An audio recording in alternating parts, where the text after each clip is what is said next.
Saludamos en la mañana de hoy al profesor e historiador de nuestra ciudad de Colón, el señor Alejandro González Pavón. ¿Cómo le va? Gracias por venir. ¿Qué tal? Buenos días, gracias por la invitación. No, por favor, Ale, la idea justamente es hacer un breve repaso, aunque contundente, de todas las novedades, de todo lo que ha ido surgiendo. Una persona, Alejandro, que siempre está vinculado a mucha actividad, entonces cada vez que hablamos, lo bueno es que siempre hay cosas nuevas para hablar, para comentar, porque hay novedades que traspasan a toda la sociedad de Colón, que tiene que ver con lo histórico, con lo cultural, y nos parece interesante darle un repaso. Charlábamos hoy de que, bueno, la ciudad de Buenos Aires concretamente ha vuelto a abrir hoy el tema de los cementerios, y aquí en Colón un poco, despejarle un poco la duda a mucha gente sobre el tema de apertura, sobre lo que por allí has estado trabajando vinculado al cementerio en nuestra ciudad. Sí, en realidad esta medida que toma digamos en Buenos Aires se abre de lunes a lunes, digamos, sí, los cementerios, ¿no? Pero siempre contando con este aspecto de los protocolos, ¿no? Con la gente entrando con barbijo, no más de 10 personas, con una distancia también considerable. En el caso de Colón, lo que tenemos a la disposición son sábados y domingos, de 8 de la mañana a 5 de la tarde. Ese es el horario más o menos que está abierto. Fin de semana. Fines de semana. Fines de semana, sí. Exacto. Sí. ¿Por qué esta medida, digamos? ¿En algún momento les explicaron o se llegó a saber el hecho de... ¿por qué, digo, trazando un paralelismo con Buenos Aires, el hecho de que sea de lunes a lunes, uno entiende que Buenos Aires está mucho más complicado?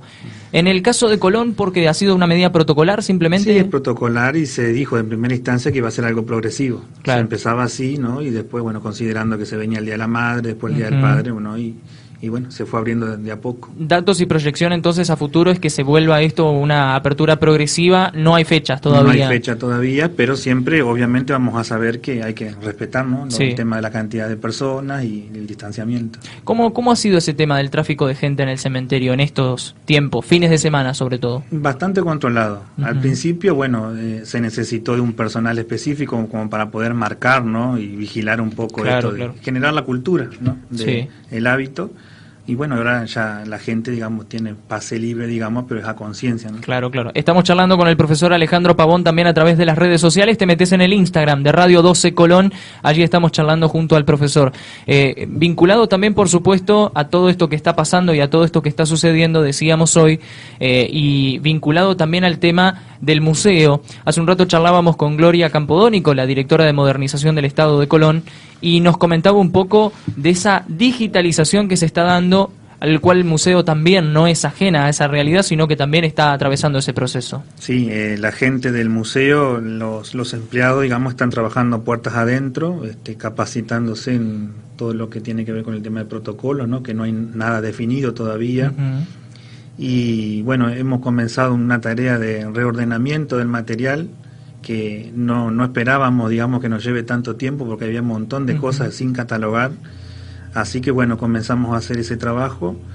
Yo estoy como colaborador del personal y bueno, vamos catalogando, por ejemplo, fotografías, documentos, y sobre todo nos encontramos con una gran sorpresa, para bien, de que contamos, digamos, en el museo con una gran hemeroteca, diarios de todas las épocas y de todo el país, que están conservados casi en perfecto estado. Claro. Debe haber incluso aquí del propio diario El Entre Ríos, de hace muchos años. Encabeza, digamos, la cantidad, ¿no? de números. Sí. Pero sí, y sobre todo también con noticias de nivel internacional que son de gran relevancia e importancia, ¿no? Sí. ¿Qué es lo que te llamó la atención? Mira, teníamos todo el desarrollo de lo que es Malvinas, desde el inicio hasta el final, está todo detallado en forma cronológica, lo fuimos ubicando. La visita del príncipe de Gales a Liebey también es una cosa muy importante, con fotografías y demás. Todo lo de Quirós, desde la candidatura, desde la década del 20 hasta su fallecimiento, está todo completo también eso. Todo eso en buenas condiciones. La mayoría está en buenas condiciones, pero estaba desordenado, entonces nuestro trabajo fue, digamos, catalogarlo por fecha, cronológicamente, como para en un futuro... tenemos la idea, ¿no? de habilitar como una sala de consulta para aquellos interesados investigadores que quieran hacerlo, tener ese recurso y ahorrarle un montón de tiempo también, ¿no? Ahora, Ale, frente a esta situación, hoy charlábamos un poco de la importancia que significa hoy digitalizar las cosas, más allá de que queden en esa estructura antigua, como puede ser una foto, lo que antes se revelaban las fotos, incluso y se quedaba o la hoja propia de un diario. Lleva mucho trabajo igual la digitalización. Uno entiende muchas veces que la digitalización puede ser una foto simplemente, ¿no? Y subirla o tenerla, sí. Pero forma parte también de un trabajo de reestructura digital también de esa foto. Sobre todo cuando es mucha cantidad de material. Sí, y en estos casos son diarios de gran tamaño, entonces se necesita un aparato tecnológico bastante específico también para esto, ¿no? Porque la luz que emite el escáner también puede llegar a dañar, ¿no? Los documentos. Entonces ahí está lo rico de esto, y hace unos pocos días atrás tuvimos la visita en el museo nuestro del personal del Museo de San José. Entonces se acercaron acá para hacer como una primera vista, digamos, de la condición en la que estaba el museo, el tema de humedad y bueno, el material que tenemos a la exposición. Y esta semana se va a firmar un convenio de capacitación para la gente del Museo de Colón en el Museo de San José. Claro. Así que la gente que está trabajando acá va a comenzar a viajar hasta allá para poder familiarizarse con estas técnicas que decíamos, ¿no? De preservación, cuidado, cómo se expone un elemento, qué información se pone y qué no, y qué elementos se tienen que exponer y cuáles no, ¿no? El tema de la luz y demás. Se ha sumado gente en estos últimos tiempos a lo que son los museos. Sí, gracias a Dios. Sí, estaban trabajando ya desde otra perspectiva en museos a nivel regional, en conjunto, y bueno, a la gente de turismo acá del municipio de Colón le pareció interesante poder interactuar y establecer esta apertura, ¿no? De capacitación con gente que ya tiene la experiencia. Nosotros acá en Colón somos un museo que está en proceso todavía, ¿no es cierto? Si bien tienen apertura y todo en funcionamiento, pero hay muchísimas cosas todavía que faltan aprender. Claro. Ahora, de esa digitalización de la que se habla y ese proceso, lógicamente que está asociado a dejar, al menos se me ocurre en el sitio del museo, ¿no? Una documentación de ese estilo de forma digital, pero a la vez también de conservarlo, porque hoy uno dice, no, lo dejamos sí en una carpeta, lo dejamos. Ahora, ¿supone también un problema el hecho de dejar todo unificado en un solo lugar? ¿Habría que en ese caso separar? Sí, naturalmente hay que separar eso y poner en condiciones una sala en donde cuente con todos los elementos, que no tenga humedad, no tenga entrada de luz y demás. Claro, ¿no? Claro. Pero a lo que voy es que me parece que lo que permite hoy el plano digital es que el papel, por ejemplo, el documento histórico algún documento histórico que tengas característico, que digas un documento, un papel puntual, ese documento no se puede duplicar. Se puede duplicar, pero digo, el original queda en un solo lugar. Sí. Ahora, esa digitalización sí puede quedar en tu lugar, en tu poder, en el poder de otra persona. Digo, eso es lo que también me parece como una ventaja, el hecho de poder dividir ese documento original. Claro, sí, eso pasó, por ejemplo, con los archivos de la parroquia. Se digitalizaron los archivos de bautismo, de casamiento, de entierros, y una vez que se digitalizó, la persona que va a buscar ese dato se le da en formato digital. Claro. Entonces el documento original ya queda en desuso, digamos, y resguardado. Claro. Me parece algo lindo, me parece algo correcto de lo que está pasando. El museo, que ha sucedido en estos días, ha tenido también algunas transformaciones en el cuerpo de la organización misma del museo, ¿no? Sí, se está hablando mucho de eso. Hay una nueva línea, digamos, que se quiere establecer de trabajo justamente con esto del Museo de San José, que me parece muy, muy interesante a la hora de plantear, ¿no? esta nueva visión de los museos en función a esta pandemia también, ¿no? Sí. Porque esto nos ha cambiado a todos, no solamente en el aspecto educativo, sino también en el histórico. Como hablabas hoy vos también, el tema de las consultas en los archivos también nos ha retrasado muchísimo a los investigadores. Pero bueno, esto es una cosa progresiva y que también cuenta con un alto grado de responsabilidad de las personas que tenemos directa injerencia en estas cosas, ¿no? Escuchándolo, Alejandro, digo, siempre hablamos, ¿no? de todo lo negativo de esta pandemia, de esta cuarentena, pero digo, la cantidad de cosas que se han hecho y que se están haciendo, que tal vez en un momento no se había pensado, al No. menos para este año, modificar o acomodar, organizar.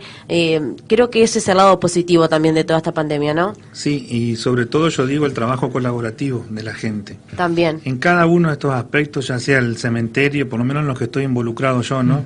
El cementerio, el museo y el tema de la cartelería histórica, es un trabajo que siempre se pensó desde el trabajo colaborativo. Claro. Distintos profesionales o gente común que aspira a colaborar, sí, es bienvenida siempre. Sí. No es el trabajo de uno solo. Entonces ahí está lo rico, me parece, y que esta pandemia también nos llevó a pensar las cosas de esa manera. Yo necesito del otro para poder construir. Sí. Y muchas veces el tema hoy por hoy del trabajo ad honorem, ¿no? Que muchas veces antes se ponía en tela de juicio, esta pandemia nos ha obligado un poco a romper esa barrera, ¿no? Sí. Bueno, desde mi parte siempre fue así. Para mí significa algo muy importante trabajar de esta forma porque no me ata nada. Entonces tengo la libertad de ir y venir cuando quiero, cuando puedo. Mis obligaciones en la parte de la escuela es bastante demandante, entonces eso también no me permite involucrarme de lleno con un sueldo promedio en otras instituciones, ¿no? Claro. Por eso trato de colaborar en todo lo que puedo, porque también la información de la parte de los archivos y demás llega a mí de esa forma, gratuitamente, en forma colaborativa, entonces yo digo, tengo que ser puente y replicar esta cuestión. Tal cual. Ale, ¿en qué se ha vuelto difícil la investigación hoy en este marco de pandemia? ¿En qué lo ves complejo al asunto? Bueno, en primer lugar, lo que hablábamos hoy, el tema del acceso a los archivos te complica muchísimo a la hora de querer, digamos, visualizar el documento en forma presencial. No es lo mismo que te manden una foto una persona que tiene desconocimiento de la documentación, que te diga, bueno, acá está, yo le indico el folio y todo, pero es diferente el contacto que vos tenés con el documento. Se establece una relación entre el investigador y el documento, y esa relación justamente se evidencia después en el trabajo final. Yo estas semanas pasadas estuve trabajando en el archivo de la Municipalidad de Colón, que yo creo que es un tesoro que tenemos escondido los colonenses, porque tiene una documentación muy valiosa, y igual que el museo también, que me ha permitido por ahí abrir un poco la cabeza en ciertos temas. Yo en el tema del archivo de la municipalidad estoy trabajando específicamente sobre la investigación de todo lo que tenga que ver con el cementerio. Reglamentaciones, disposiciones, apertura, cierre, tuvimos de todo acá, ¿no? Y esto me permitió, generar por ahí un ámbito de investigación bastante amplio, y lo cual también se me complica a la hora de querer cerrar este trabajo de investigación que no termina nunca. No. Porque va apareciendo nueva documentación. ¿Te ha pasado con todos tus trabajos? Todo me parece importante y acá ya superamos, ya les digo, las 400 páginas. Como que siempre hay más, ¿no? Sí. También hablábamos en uno de los programas a la hora de escribir un libro también, digo, cuando uno lo termina, cuando uno lo cierra, ¿no? Porque uno más investiga y siempre algo se encuentra, siempre algo le falta. Y tiene que ver con la temática que cada uno se especialice, ¿no? Yo en mi caso soy la parte histórica, pero también me pasó con el libro anterior, del Padre Cot, y me pasa igual que pero en este sobre todo, que trabajo mucho lo que es el relato oral, ¿no?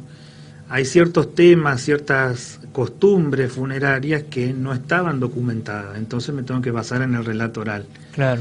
Y lo tomo como verídico cuando 2 o 3 relatos coinciden entre ellos. Ahí está la veracidad, ¿no? De los hechos. Acá encontré, por ejemplo, dentro de lo que es el archivo de la Municipalidad de Colón. El museo también vino bien para esa investigación. Sí. Por ejemplo, ahí en el museo encontré, por ejemplo, fotografías de las empresas fúnebres que las mismas empresas, los herederos que viven todavía no tienen. Ah, sí. Así que bastante interesante. Sí. Entre ellos, por ejemplo, la llegada de los restos del doctor Quiroz a Colón y el traslado al cementerio también, que es un documento valioso, ¿no? Sí, totalmente. Que eso hablábamos el otro día con otra persona también que se dedica a la historia acá en Colón, que es importante que nos vayamos preparando los colonenses para el 2028. Uno piensa, faltan 8 años, ¿no? Pero es poco en realidad cuando uno habla de tarea de investigación seria, ¿no? Se va a cumplir 100 años de todas las obras de Quiroz en la ciudad, la costanera, el parque, la estación fluvial y tantas cosas más que se hicieron sobre ese mismo año, ¿no? Entonces deberíamos estar preparándonos tanto los investigadores como en las escuelas también. Sí. Todos mis trabajos siempre están apuntando a la parte educativa, ¿no? Porque yo digo es el mejor testamento que uno puede dejar. Claro. ¿Ya se debería haber iniciado entonces ese proceso de aquí al 2028? No sé si sería lógico, pero por lo menos empezar a hablarlo. ¿No? Tenerlo en cuenta. ¿Qué debemos ciudadanos tener en cuenta frente a ese tema? Sí. Y bueno, digamos, sobre todo enaltecer la obra de Quirós, siempre comprendiendo el contexto histórico, ¿no? Porque uno a veces dice, bueno, uno lo juzga, por ejemplo, Urquiza, ¿no? Por sus decisiones, por su accionar y demás, ¿no? Pero siempre hay que interpretar el contexto histórico de las personas, por qué eran así, sí, ¿no? Era costumbre de la época, se hacía de esa manera y no de otra, y bueno, justamente que estos 8 años por ahí nos permitan involucrarnos de lleno y conocernos un poquito más a los colonenses y sobre todo a este colonense que nos identificó en todo el país como fue el doctor Quirós. Tal cual. Y con esto del cementerio que te comentaba en el archivo municipal, bueno, vengo encontrando, por ejemplo, cosas que yo no sabía, ordenanzas y resoluciones que establecen la ampliación del cementerio, proyectos que quedaron en cajones y que nunca se llevaron a cabo, y un montón de cosas más que me fueron permitiendo a mí crear el por qué el cementerio es como es, ¿no es cierto? Y gracias a este trabajo que vengo proponiendo desde el 2018 en Banca Ciudadana, que propuse, ¿no?, a los concejales de ese momento que se declare el cementerio como un patrimonio histórico, cultural y turístico. Bueno, ahora retomamos este trabajo y hace 2 semanas atrás me estuvieron visitando un grupo de concejales actuales para interiorizarse sobre este tema, mi trabajo, y sobre todo el último proyecto que presenté hace 20 días atrás sobre el pedido de declaratoria de ciertas tumbas, nichos y panteones como bien de patrimonio histórico y cultural. ¿Eso tiene algún avance, además de lo que ya se presentó? Yo presenté eso por mesa de entrada, se trató en sesión, pasó a comisión general, se trabajó en comisión y me fueron a visitar estos concejales. Bueno, calculo que esta semana ya va a haber definiciones. Sí, claro. Y creo que van a ser positivas. Lo que yo pido acá es crear un marco resolutivo que resguarde, ¿no? Que no cualquiera pueda ir a tocar una tumba, modificarla, pintarla, ¿no? Sí. Que mucho tiene que ver con los nombres de las calles de Colón y todo, ¿no? Llegás a esa conclusión y con ese trabajo porque ha pasado en realidad, por eso también se pide. Sí, están las pruebas, por eso quise que vayan al campus directo, ¿no? Claro, sí. Y bueno, y justamente también la semana pasada le presenté una nota muy similar, invitando a la directora de turismo y al director de cultura para hacer este mismo recorrido guiado por mí, mostrándole también estos aspectos, ¿no? Sí. Y creo que son distintas voces, ¿no? Y que uno puede ir construyendo, como les decía hoy.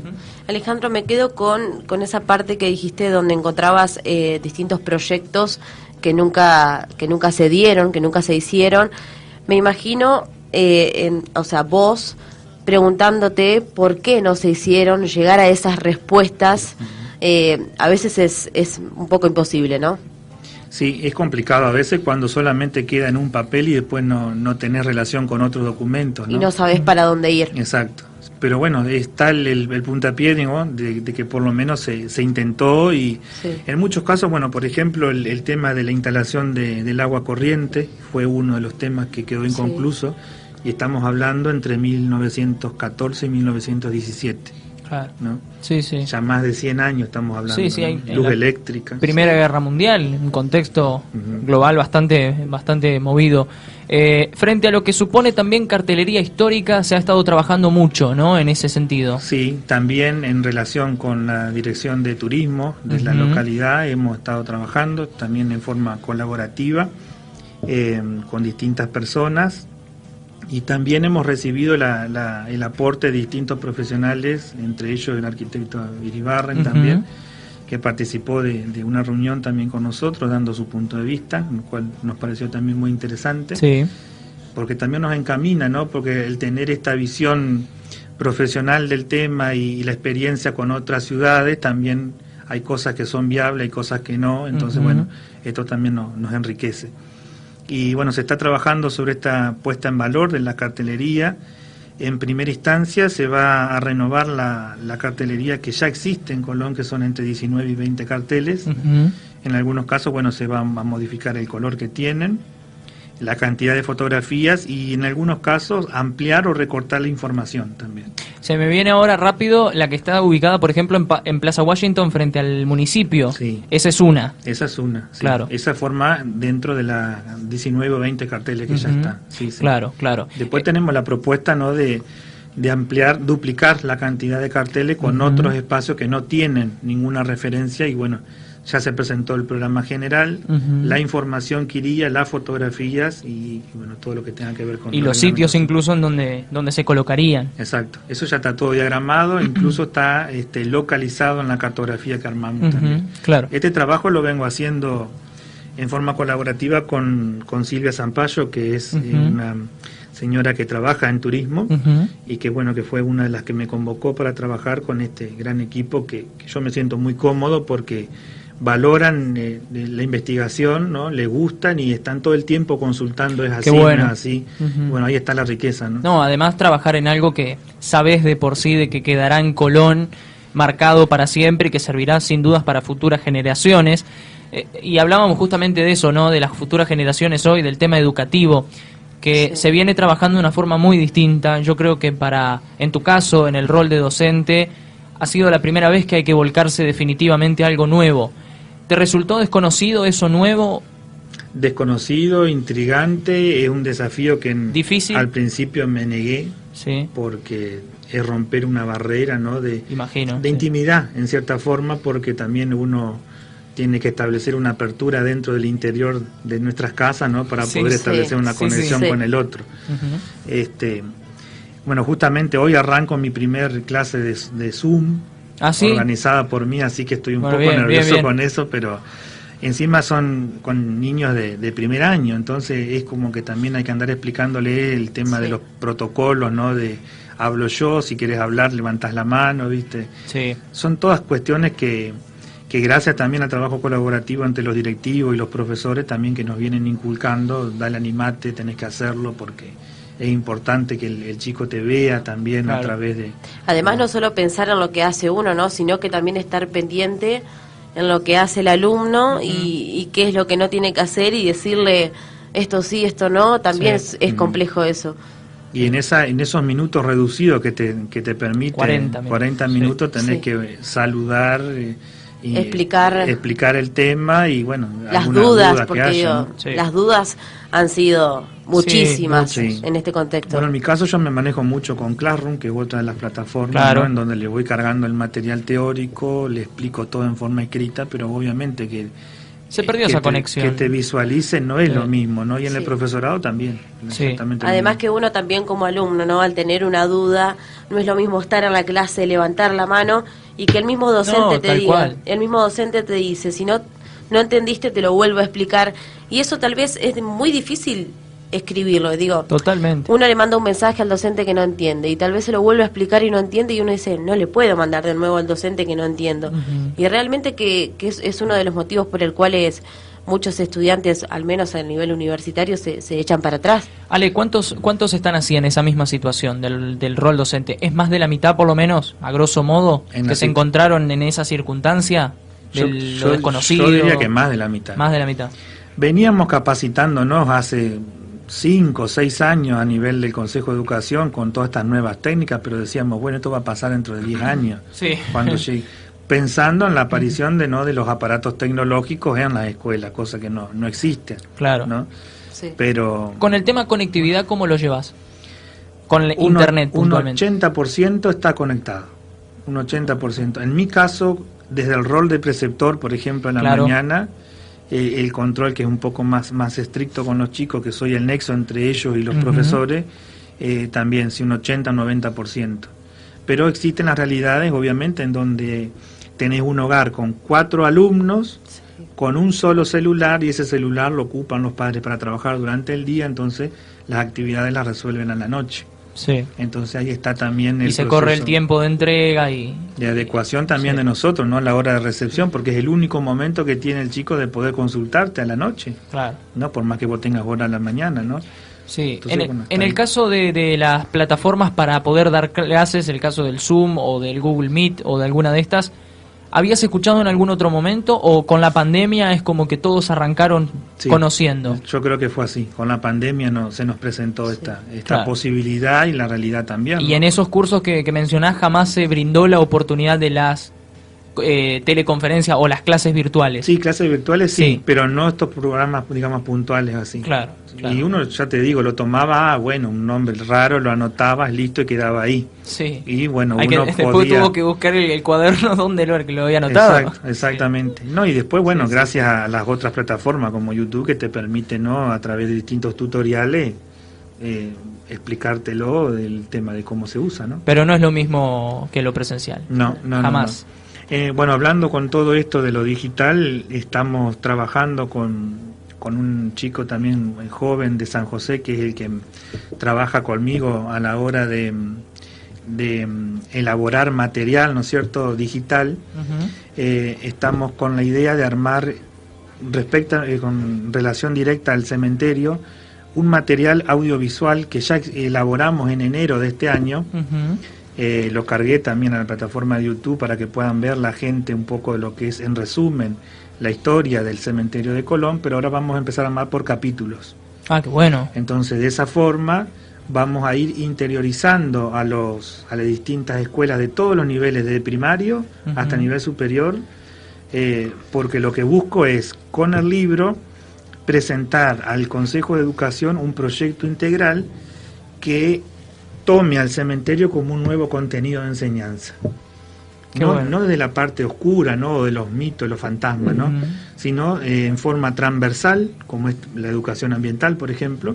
Claro. Que el cementerio también se aborde como un contenido más. Qué bueno. Sobre todo en nuestra región. Yo lo voy a hacer para nivel provincial, ¿no es cierto? Pero lo voy a apuntar también a nuestra región en relación con nuestra historia local y regional, ¿no? El porqué de las calles. Entonces, entrar en un proceso de capacitación con las docentes, con los profesores. Claro. Y que se pueda eso el día de mañana ya empezar a educar a los chicos con lo propio, con lo local, con lo nuestro. Exacto. Que se empiece a arraigar un poco el chico a lo que pertenece, ¿no? Y a lo que es la ciudad de Colón. Me parece sumamente interesante. ¿Ese proyecto tiene alguna perspectiva? ¿Se ha mencionado, se ha comentado? No, tenés la primicia. La primicia la tenemos, sí. Qué bien. Alejandro, volviendo un poco al ámbito educativo, te voy a hacer una pregunta tal vez un poco más personal, o tal vez dando más tu mirada, proyectando, ¿no?, siempre a futuro. El tema de la vuelta a clases, que en un momento, bueno, se esperaba para el mes de agosto, después para el mes de septiembre. Hasta el momento no hay novedades, no. Suponemos que no vamos a volver, que no se va a volver. ¿Cuál es tu opinión con respecto a eso? Comparto con vos, digamos, no le veo una perspectiva a corto plazo. Esto que es un proceso, ¿no?, de conciencia y que es real, la situación que estamos viviendo, que nos involucra a todo y que la escuela obviamente no escapa a eso, ¿no?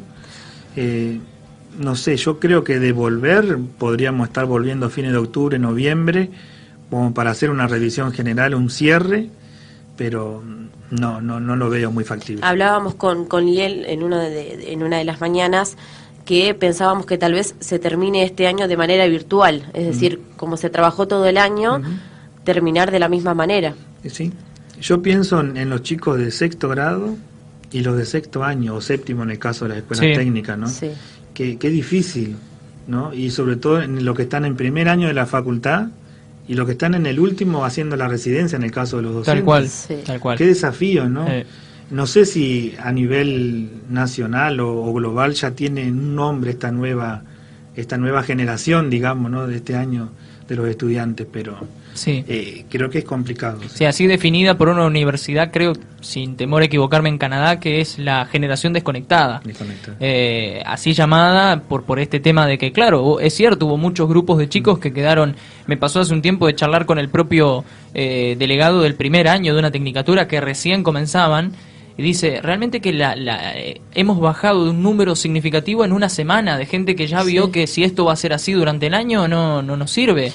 Qué difícil, es muy difícil. Incluso en los profesorados, que yo estoy cursando un profesorado, ya en el mes de abril, de mayo, ya mucha gente se tiraba para atrás y incluso decía, no, prefiero comenzar el año que viene, digamos, con la misma normalidad con la que arranqué este año. Tal cual. porque realmente que no se siente cómoda la gente así, y entonces dice, no, la verdad que prefiero perder este año y arrancar el año de cero el año que sigue. Sí, hay muchos padres que cuando lo fui a visitar en forma personal, porque claro, los chicos no se conectaban, te decían eso, yo prefiero que repita a que pase con qué feo sabiendo eso, dos cosas, ¿no?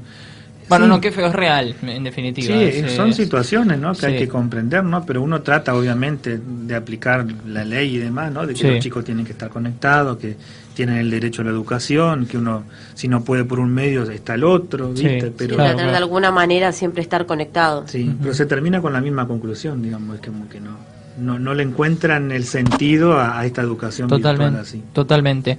Ale, un gusto como siempre, un placer realmente haberte visto y haber podido charlar con vos sobre distintas razones y cuestiones. ¿Te quedó algo en el tintero por ahí para mencionar que tal vez no se nos ha pasado por alto? No, quedó prácticamente todo estuvimos hablando de la mayoría de los temas. Excelente. Gracias nuevamente por venir. Gracias a ustedes. 11:04 de la mañana, hacemos una breve pausa y ya estamos con el tango de las 11. Estamos charlando en breves minutos con Marta, también una gran colega suya. Estaremos conectados escuchándola. Y un muy feliz día también para usted. Hoy es el día del lector, así que bueno, en gran parte, obviamente que no solo lector, pero digo... Feliz día a ellos, que no tendría sentido mi rol como investigador si no tuviese lectores.